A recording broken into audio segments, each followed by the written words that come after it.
Venez vous abreuver à la source d'eau vive avec la matriarche Kyria Deborah Rosemonde. Suivez tous les mardis à 20h et à 1h du matin la matriarche Kyria Deborah Rosemonde. Et votre vie ne sera plus jamais la même. Dans nos vies, viens parler encore à ton peuple. Viens donner gloire à ton nom. Béni sois-tu, prends le contrôle et ta direction.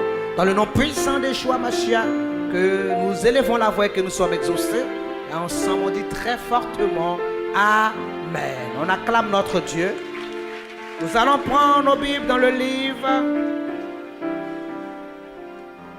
de 1 Corinthiens, chapitre 3, verset 16. Ne savez-vous pas que vous êtes le temple de Dieu et que l'Esprit de Dieu habite en vous? Si quelqu'un détruit le temple de Dieu, Dieu le détruira. Car le temple de Dieu est saint et c'est ce que vous êtes. Alléluia. Gloire à l'Éternel.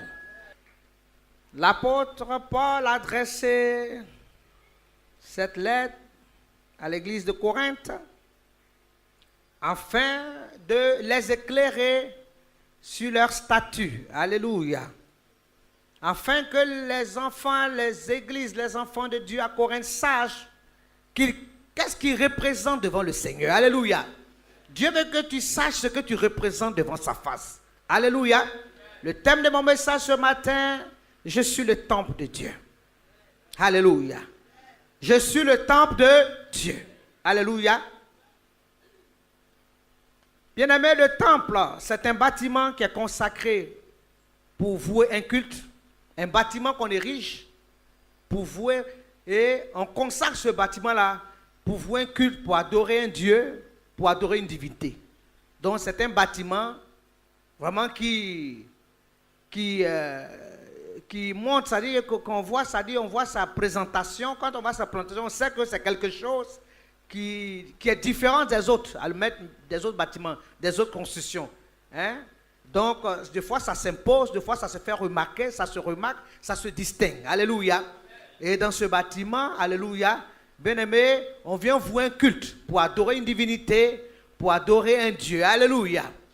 Et depuis les temps anciens, amen, la Bible nous parle depuis les temps anciens, c'était des autels, des maisons qui étaient élevées. C'est pour ça, vous allez voir que dans Genèse chapitre 11, à partir du verset 4, à un moment donné, quand Dieu a créé les hommes, la Bible déclare que les hommes se sont mis ensemble, les nations, et ils ont voulu bâtir une maison qui allait monter jusqu'au ciel, qu'on appelait la tour de Babel. Et quand ils ont bâti cette maison qui montait jusqu'au ciel, ils voulaient avoir une même langue, une même discipline, c'est-à-dire ils voulaient eux-mêmes se prendre en compte, en charge, eux-mêmes se diriger, eux-mêmes être maîtres des lieux. Et quand Dieu a vu cette déviation, la Bible déclare que l'Esprit de Dieu est descendu au milieu d'eux et l'Éternel les a confondus, afin que c'est là qu'est partie les diverses langues. Alléluia. Pour ne pas que, alléluia, pour ne pas qu'ils se détournent des choses de Dieu. Parce que l'homme a voulu lui-même ériger une maison où il allait adorer un Dieu, il allait vouer un culte, amen, à une divinité, amen. Donc les nations ont voulu se mettre ensemble. C'était une déviation et Dieu va disperser ce peuple-là en mettant la diversité des langues. Alléluia. Gloire à l'Éternel. La Bible nous dit qu'au temps de notre père, patriarche Abraham, quand Abraham quittait la Mésopotamie, certainement que selon ses ancêtres, ils vouaient un culte. Ils érigeaient des maisons et ils vouaient des cultes à des dieux païens. Et c'est là que Dieu va dire à Abraham, quitte la maison de ton père, de ta patrie, je te montrerai, et je vais te montrer un endroit où tu viendras pour m'adorer. Alléluia. Parce que Dieu a voulu choisir Abraham pour orienter Abraham, pour recentrer l'adoration, pour montrer à Abraham qu'est-ce qu'il attend de l'homme. Amen. Pour que Dieu communique son plan, l'œuvre de l'adoration. Alléluia. Gloire à l'Éternel. Et la Bible déclare qu'à partir d'Abraham, comme Abraham était un nomade, alléluia, amen, Dieu lui a promis un héritage. Il dit, je te donnerai une patrie, je te donnerai Canaan. Lui a promis une nation, alléluia, amen. Et comme Abraham était nomade, la Bible déclare qu'au temps d'Abraham, amen, ils élevaient plutôt des tentes, alléluia. c'était des tentes, ils étaient sous des tentes, ils élevaient des tentes et dans ces tentes-là, ils pouvaient deux fois invoquer Dieu, adorer Dieu. Amen. C'était des sanctuaires qu'ils élevaient pour adorer l'Éternel. Ils apprenaient à connaître ce Dieu-là. Alléluia. Donc c'était des sanctuaires qu'il érigeait, des autels pour adorer le Seigneur. Alléluia. Et gloire au Seigneur. Et la Bible nous dit que lorsque le peuple, l'Éternel a quitté l'Égypte, amen, l'Éternel leur a communiqué la vision, amen, du tabernacle. Donc c'était le tabernacle après qui a été érigé. Et dans le tabernacle, amen, il y avait le lieu saint, le lieu très saint. Bien aimé, il y avait certaines représentations des adorations de Dieu. Dieu avait donné des directives dans le tabernacle, amen, pour que le peuple de Dieu puisse, d'une manière ou d'une autre, avoir quelque chose où ils peuvent s'approcher, qui pouvait représenter la présence de Dieu, la présence de Yeshua. Alléluia. Donc c'était avec le tabernacle, où dans le tabernacle, il y avait l'arche de l'alliance. Alléluia. Que le peuple de Dieu marchait pour pouvoir monter son adoration, pouvoir sentir la présence de Dieu. Alléluia. Gloire à l'Éternel. Jusqu'au jour où, bien-aimé, David a souhaité, maintenant, quand ils ont senti qu'ils ont commencé à conquérir Canaan, David a senti qu'il fallait maintenant bâtir un temple à l'Éternel. Alléluia. Il dit, il faut que je te bâtisse un temple. Et l'Éternel va dire à David que, David, tes mains sont trop souillées. Amen. Tu ne pourras pas me bâtir un temple, mais ton fils Salomon me bâtira un temple. Mais bien que l'Éternel a dit ça à David, mais David a pris le soin de prendre des dispositions. Il a investi beaucoup. Il a mis beaucoup d'instruments, de matériel. Il a payé beaucoup de choses pour mettre à la disposition de Salomon. Alléluia. Des choses de valeur, des bois, des bois qui étaient vachement chers. Alléluia.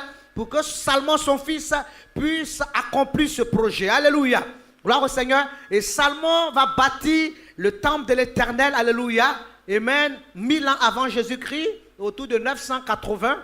Avant Jésus-Christ, Salomon va bâtir un temple à l'Éternel. Alléluia. Et ce sera la joie pour le peuple d'Israël, le peuple juif, parce qu'ils avaient un temple où ils pouvaient venir se retrouver pour adorer Dieu. Alléluia. Ils pouvaient se retrouver pour adorer le Dieu vivant, le Dieu puissant, ce Dieu-là qui s'est révélé à leur père Abraham, ce Dieu-là qui s'est révélé à Moïse, ce Dieu-là qui a marché avec Isaac, qui a marché avec les patriarches, les matriarches.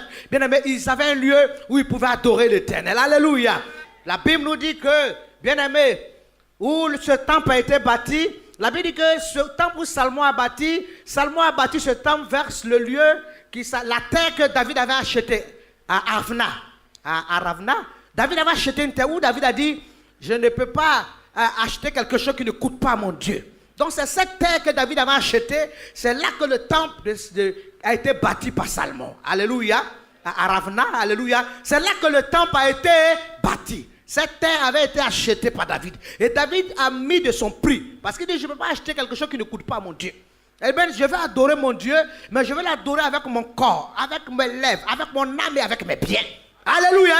Tout ce qui a de la valeur, tout ce qui m'est cher, je vais investir ça dans les choses de Dieu. Alléluia. Donc cette chair, cette terre, il a payé vraiment à son prix. Alléluia. Gloire au Seigneur. Et c'est là que le temple de Salomon a été bâti. Alléluia. Gloire à l'Éternel. Que le nom de Yeshua soit. Que le nom de Yeshua soit. Que le nom de Yeshua soit. Et la Bible déclare que lorsque certains rois ont succédé, ce temple n'a pas été entretenu comme, bien aimé, comme ils le voulaient. Il y a des rois qui sont arrivés, qui n'ont pas voulu, bien aimé, marcher dans la voie de Dieu. Qui n'ont pas voulu continuer ce que David a mis en place, ce que Abraham, ce que Salomon. Il y a des rois qui ont négligé la maison de Dieu jusqu'à ce que le roi Osias arrive. Osias, quand il est venu, la maison de Dieu était presque détruite. Et il a commencé à s'investir pour réfectionner la maison de Dieu. Alléluia. Il a commencé à consulter.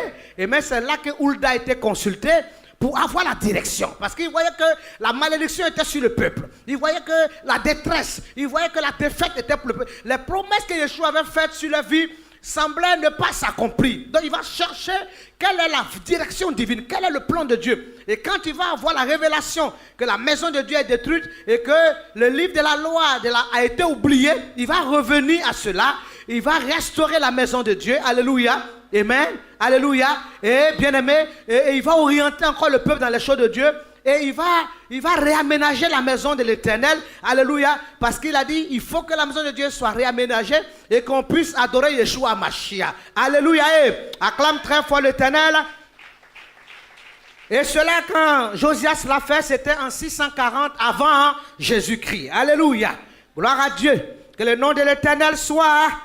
Et la Bible déclare que quand Josias va réaménager la maison de Dieu, en 587, Nebuchadnezzar avec les Babyloniens qui vont venir envahir Israël, ils vont venir et Nebuchadnezzar va détruire, c'est là qu'il va détruire le temple de Dieu. Alléluia. Il va détruire, il va amener les enfants de Dieu en captivité et il va détruire la maison de l'Éternel. Il va détruire la maison de Dieu sera pillée. La maison de Dieu sera détruite. Alléluia. Il va avoir vraiment un cataclysme. Il va avoir vraiment un désordre. La maison qui a été bâtie par Salomon va être trouvée détruite. Alléluia.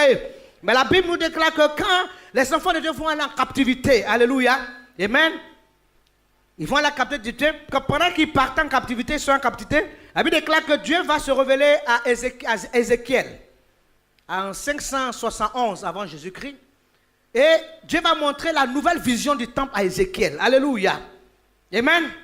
Ézéchiel 40, verset 43 et verset 48. Dieu va lui parler de la nouvelle maison. Dieu va lui montrer la nouvelle maison en vision. Dieu va lui montrer cette maison-là sera la maison de Dieu sur terre. Ça sera une maison glorieuse, une maison luxueuse, une maison. Dieu va lui montrer la maison de Dieu sur terre. Alléluia. Comment Dieu va régner de par sa maison sur terre. Ézéchiel va avoir cette vision.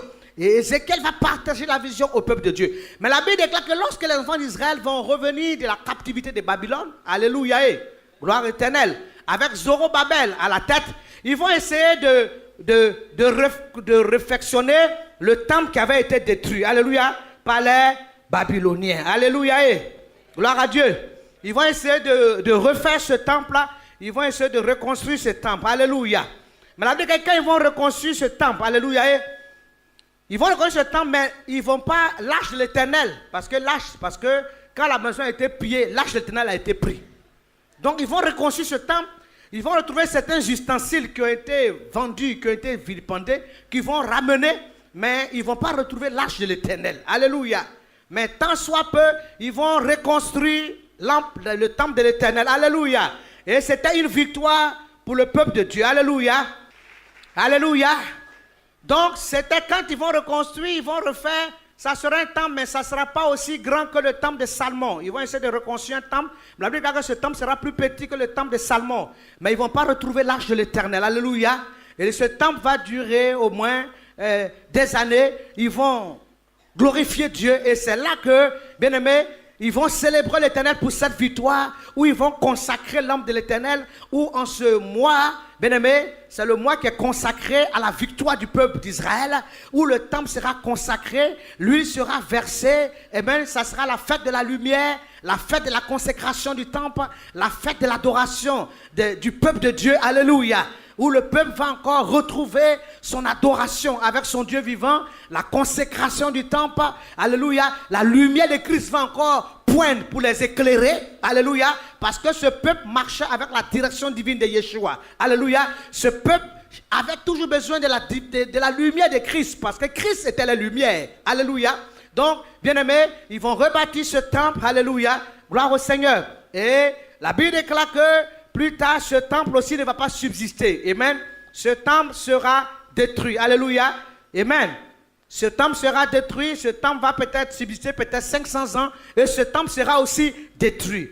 Et il est dit que maintenant Hérode va faire une refonte. C'est-à-dire Hérode va essayer de rebâtir un temple. Il va essayer de rebâtir puisque les Romains qui avaient assiégé Israël avaient commencé à venir dans la foi, avaient commencé à aborder l'évangile, à venir dans la parole de Dieu, parce qu'ils ont vu que ce peuple juif, bien qu'ils ont été persécutés, ils ne laissaient pas les choses de Dieu. On les tue, on les égorge, mais ils sont vivants, ils sont vaillants, ils sont accrochés. Et puis, les Romains voyaient les miracles, ils voyaient des choses extraordinaires, la puissance de Dieu. Ils ont vu comment Étienne, qui a été lapidé, bien qu'Étienne était lapidé, Étienne dit, je vois l'Éternel qui est assis à sa droite. Alléluia. Et maintenant, ces choses-là les ont touchés, les ont émerveillés. Et aussi, ils ont eu vraiment ce désir de pouvoir se donner à Dieu. Alléluia. Parce que l'évangile, c'est vrai que Dieu a choisi le peuple Israël, mais l'évangile est venu pour les juifs, mais c'est aussi pour les païens. Les païens qui veulent se donner à Dieu. Alléluia. Si tu es païen et que tu veux venir à Dieu, alléluia, Dieu te reçoit. Amen. Il a choisi un peuple, mais il n'a pas fermé le salut sur ce peuple. Alléluia. Il dit tous ceux-là qui veulent venir à Dieu, même les païens qui entendent la bonne, parce que la bonne nouvelle sera prêchée. Et quand ils entendent la nouvelle, s'ils veulent venir à Dieu, alléluia, le salut leur est offert. Le salut leur est offert. Acclame le Seigneur, toi qui as entendu l'évangile et qui est venu à Dieu, le salut t'a été offert. Acclame très fort l'Éternel parce que le salut t'a été offert gratuitement. Est-ce que tu peux acclamer très fort notre Dieu? Et donc, Hérode, il va faire une refonte. Il va essayer de bâtir un temple. Amen. Il va essayer de bâtir un temple, mais ça sera une refonte. Ça sera un peu d'amalgame, un peu de mélange. Mais il va essayer de bâtir un temple parce que beaucoup est en train de venir à Christ. Alléluia. Et c'était en 19 avant Jésus-Christ. La Bible dit que le temple va être bâti. Alléluia. Il va commencer en 19 avant Jésus-Christ et il va finir en 64 après Jésus-Christ. Amen. Avant et après. Il va prendre du temps pour bâtir ce temple-là. Mais c'est un temple, alléluia, c'était une refonte, alléluia, amen, gloire au Seigneur, que le nom de l'Éternel soit, donc ceux qui étaient un peu convertis, qui étaient dans les choses de Dieu, qui avaient été touchés, ils vont tenter de faire une refonte et de bâtir un temple à l'Éternel, alléluia, et donc ce temple sera érigé par Hérode qui sera une refonte, amen, très importante, alléluia, gloire à l'Éternel, que le nom de l'Éternel soit... Que le nom de l'Éternel soit. Est-ce qu'on peut acclamer notre Dieu? Et la Bible déclare que ce temple même va être détruit en 70 après Jésus-Christ parce qu'il y avait beaucoup de divisions, beaucoup de mésententes. Alléluia. D'autres disaient que Jésus est Dieu, d'autres disaient que Jésus est homme. Donc il y avait vraiment beaucoup de discussions, beaucoup de mésententes. Et même ceux qui étaient chrétiens, les juifs même qui étaient là, qui trouvaient aussi que la façon dont le culte était géré n'était pas selon la direction de Yeshua. Donc il y avait tellement de histoires et ce temple-là sera détruit. Amen. Ce temple sera détruit. Tout ce qui va composer, qui sera dans le temple de Yeshua, ces ustensiles, ces choses précieuses vont partir à Rome. Tout ce qui était précieux vont être emportés à Rome parce que le temple sera détruit en 70. Alléluia. Est-ce qu'on ensemble on peut acclamer notre Dieu? Tous les trésors vont aller s'orienter vers Rome. Amen. Et l'histoire nous dit qu'il y a un empereur qui s'appelle Andrien qui va ériger un sanctuaire. Alléluia. À Jupiter Capitolin. Amen. En 136. C'est-à-dire, en 136, un empereur qui s'appelle Andrien, lui va ériger un autre temple. Amen. Il va ériger un autre temple. Amen. Et ce temple aussi va subsister jusqu'à 363. Amen. Jusqu'à 363. Et quand il va ériger ce temple en 136, amen, ce empereur Andrien, certainement qui était aussi romain, qui va ériger, parce que chacun qui venait essayer de voir s'il peut prendre la voie de Dieu, ou bien s'il peut prendre la voie de... Parce que les Romains aussi avaient leur adoration et leur Dieu païen. Donc chacun qui vient voir si quelle direction il va prendre. Alléluia. Amen. Comme quelqu'un qu'on veut lever aujourd'hui qui va être un prince, un roi, il va voir sur quoi il va s'asseoir. Parce que bien aimé, le fauteuil sur lequel tu t'assois là. Alléluia. Alléluia. Hey. Alléluia. Hey. Est-ce qu'on peut acclamer le Seigneur? Pour ça qu'on veut te lever comme ça, en tant que chef, en tant que roi, dans un village, il faut demander qu'est-ce qu'il y a derrière. Parce que c'est pas seulement, le fauteuil n'est pas simple. Il y a des pratiques spirituelles. Sur quoi tu veux t'asseoir pour gouverner? Sur quoi tu veux t'asseoir pour régner? Où tu veux prendre ta force? Alléluia. Pour pouvoir t'établir. Bien aimé, donc chacun qui venait regarder s'il allait prendre les choses qui avaient déjà été établies ou bien s'il allait prendre une autre voie. Alléluia. Donc, bien aimé, ce Julien, alléluia, Julien, l'apostat, c'était un prêtre. Lui, en 363, lui aussi, il a rebattu le temple qui a été détruit par Andrien. Amen. Lui, quand il rebâtissait ce temple, la Bible dit que c'était pour refuter la prophétie de Christ. Selon Matthieu 24, verset 1 à 2. Lui, quand il est venu faire les choses contre. Il ne voulait pas que la prophétie de Christ s'accomplisse. Amen. Parce que Christ avait dit que si vous détruisez ce temple, je le rebâtirai en 3 jours. Alléluia. Donc, pour ne pas que la prophétie s'accomplisse pour lui, c'est le temple là de Salomon peut-être qui va être rebâti ou bien quoi. Donc, lui, il fallait qu'il mette quelque chose. Et c'est tout sur la même place. Hein, qu'il y a les mêmes discussions. Alléluia. Le même lieu. Alléluia. Et si on ensemble, on peut acclamer Dieu.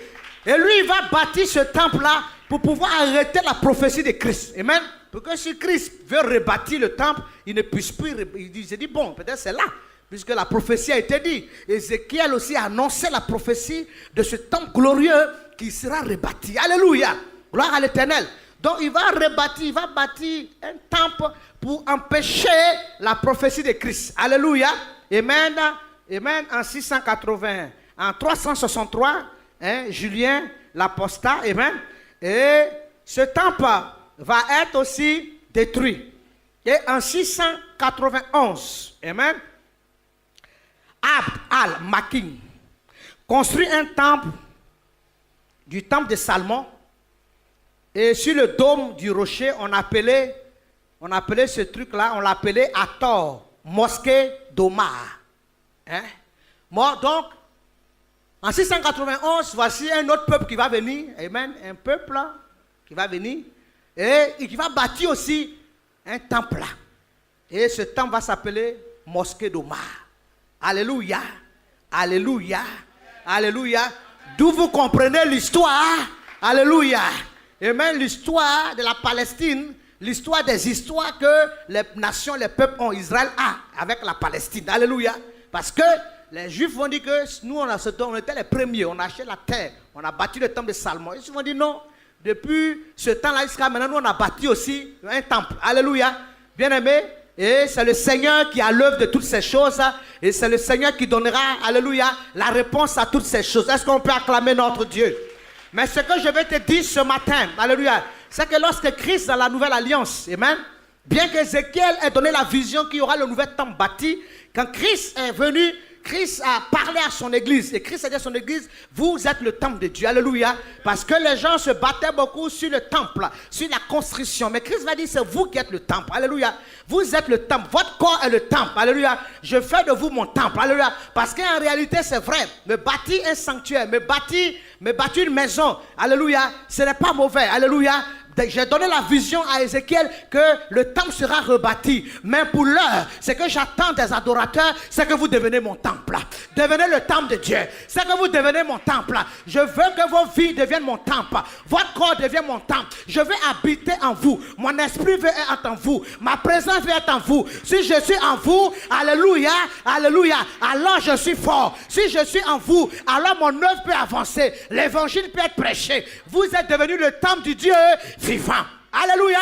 Vous êtes mon temple. C'est en vous que je vais habiter. C'est comme ça le Seigneur va dire, puisque vous êtes mon temple, vous êtes maintenant mon édifice. Donc ne prenez pas votre corps pour faire n'importe quoi. Alléluia. Parce que votre corps est devenu le temple de Yeshua. Je parle à quelqu'un. Je parle à quelqu'un. Je parle à quelqu'un. Il dit, votre corps est devenu le temple de Yeshua. Vous êtes devenu le temple du Dieu vivant. Vous êtes devenu le temple de Yeshua. Donc vous ne pouvez pas prendre votre corps, alléluia, pour en faire cela, pour en faire de votre corps les membres d'une prostituée. Votre corps ne peut pas venir se prostituer, faire n'importe quoi. Votre corps doit être, vous devez être consacré. Autant votre âme, votre esprit, mais votre corps doit être consacré, sachant que mon esprit est en vous, ma présence est en vous, ma parole est en vous, ma force est en vous, ma puissance est en vous. Je suis venu faire de votre corps le temple de Yeshua. Alléluia. Donc réalisez que vous ne pouvez pas vivre comme les autres. Vous ne pouvez pas faire n'importe quoi avec votre corps. Vous ne pouvez pas vous prostituer. Vous ne pouvez pas jouer avec votre corps. Parce que j'habite en vous. N'attristez pas l'esprit qui est en vous. Je mets en vous mon esprit. Et quand vous jouez avec votre corps, vous attristez le Saint-Esprit. Or quand le Saint-Esprit n'est pas en vous, vous n'êtes pas éclairé. Vous n'êtes pas averti. Vous ne savez pas comment marcher. Vous ne savez pas comment vivre. Il faut que l'Esprit de Dieu soit en vous pour que vous soyez éclairés. Jésus va dire, vous êtes le temple. Alléluia. Vous êtes devenu le temple de Dieu vivant. C'est pour ça, bien aimé, tu ne t'appartiens plus. Tu ne peux pas faire de ton corps ce que tu veux. Alléluia. Si les hommes, si les autres ont la facilité de jouer avec leur corps, de s'amuser, toi, ton corps est le temple du Dieu vivant. L'Esprit de Dieu, l'âge de l'alliance, Dieu vient tisser alliance avec toi. L'âge de l'alliance est avec toi. Dieu tisse alliance avec toi et son âge, son alliance parle sur ta vie. Dieu répond de toi. Alléluia, tu deviens un sacerdoce royal, un peuple acquis. Alléluia. Amen. Que Dieu s'est octroyé. Donc tu ne peux pas jouer avec ta vie. Tu ne peux pas faire n'importe quoi. Alléluia. Si ta chair ne veut pas venir dans la maison de Dieu, il faut la tirer pour la mener dans la présence de Dieu pour qu'elle adore Dieu. Alléluia.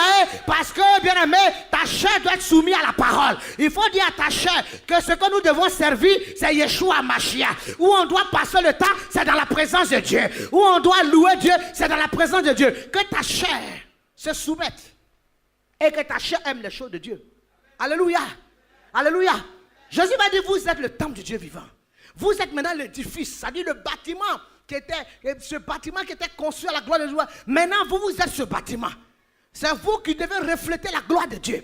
C'est vous qui devez refléter la force de Dieu. C'est vous qui devez refléter la puissance de Dieu. Mais si tu prends ton corps pour... Seigneur, c'est pour ça que lorsque Jésus, ce temple que Hérode avait bâti, quand Jésus était rentré dans ce temple, il a vu qu'il y avait n'importe quoi dans ce temple-là. Les gens faisaient du commerce, c'était un désordre. Et c'est la première fois où Jésus s'était énervé. On dit qu'il a pris un fouet et il a commencé à chasser les vendeurs pour dire, mais qu'est-ce que vous faites Parce que la maison de Dieu n'est pas là pour faire n'importe quoi. Ton corps qui est la maison de Dieu, ton corps ne doit pas servir, bien aimé, ne doit pas faire n'importe quoi. Ton corps n'est pas le corps d'une prostituée. Alléluia. Tu ne peux pas te prostituer. Tu ne peux pas te vagabonder. Tu ne peux pas prendre ton corps, adorer le Dieu Yeshua et puis aller adorer encore un devin. Aller encore adorer bien aimé, un féticheur. Alléluia. Tu ne peux pas prendre ce corps-là. Tu ne peux pas servir Dieu. Alléluia. Tu ne peux pas manger à la table de Dieu et manger à la table des démons. Il faut savoir sur quelle table, alléluia, est-ce que ce sont les pains de proposition? C'est sur la table de Dieu que tu veux manger. C'est de la parole de Dieu que tu veux te nourrir. C'est avec Dieu que tu veux marcher ou bien tu veux manger à la table des démons. Il faut savoir qui tu veux servir. La Bible déclare que nul ne servira deux maîtres. Alléluia. Il haïra un et il aimera l'autre. Il faut savoir avec qui tu veux marcher. Il faut savoir avec qui tu veux... Alléluia. Il faut savoir. La vie, c'est un choix. Et quand on fait un choix, on l'assume. Parce qu'il y a des gens qui ne veulent pas assumer les choix.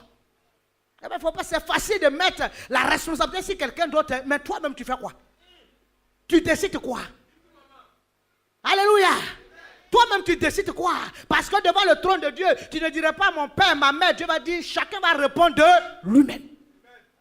Devant le trône, tu répondras de toi-même. Qu'est-ce que tu as fait de ta vie? Qu'est-ce que tu as fait du temple de Dieu que tu es? Comment tu as marché avec Dieu? Comment tu as vécu? Comment tu as pris la parole de Dieu? Comment tu as fonctionné? Est-ce que tu étais dans la maison de Dieu? Tu étais véritablement consacré à Dieu. Alléluia. Ou bien ta maison était l'autel, bien-aimé, l'autel, c'est-à-dire que tu servais 2 maîtres. Ta maison, c'est-à-dire qui habite? Qui est dans ta maison? Amen. La dernière fois, j'étais en train de parler avec quelqu'un comme ça, il me disait, mais j'ai tellement de blocage. J'ai dit, mais tu vis avec qui dans ta maison? Parce que des fois, il faut voir aussi les gens qui sont dans ta maison là. Il y a qui là-bas? J'ai dit, mais dis-moi avec qui tu vis. Parce que tu traverses ça, tu vis avec qui dans ta maison? Parce que si dans ta maison, il y a les sorciers, il y a beaucoup de choses bizarres, c'est vrai que, alléluia, tu auras beaucoup d'opposition, beaucoup de guerres, beaucoup de gens qui vont vouloir contrecarrer tes bénédictions, parce que eux, leur œuvre, ce n'est pas que tu vives la lumière de Dieu, mais que tu aies des difficultés, tu aies des obstacles. Alléluia. Oh, dis-moi, alléluia. Dis-moi ce que tu aimes. Dis-moi ce que tu aimes, et je te dirai quel Dieu tu adores. Dis-moi comment tu marches et je te dirai qui tu adores. Dis-moi comment tu vis et je te dirai qui tu adores. Il ne faut pas se blaguer. Alléluia. Parce que si tu ne vis pas la vie de Dieu, si tu ne réalises pas que ton corps est le temple du Saint-Esprit et que tu es en train de faire autre chose, ce sont les démons qui sont en train de jouer dans ta vie. Il ne faut pas être surpris que la maladie va venir. Il ne faut pas être surpris que le blocage, les démons sont en train de jouer à ta vie. Dans ton corps, les démons vont venir avec des légions. Non, il ne faut pas être surpris que les obstacles, les difficultés, alléluia.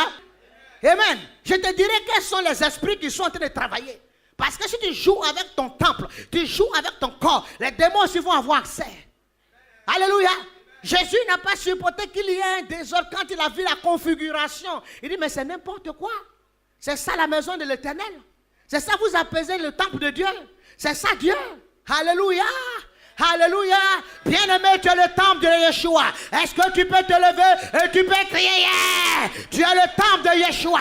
Tu es le temple de Yeshua. Tu es le temple de Yeshua. Alléluia. C'est pour ça, bien-aimé, ne fais pas n'importe quoi avec ton corps.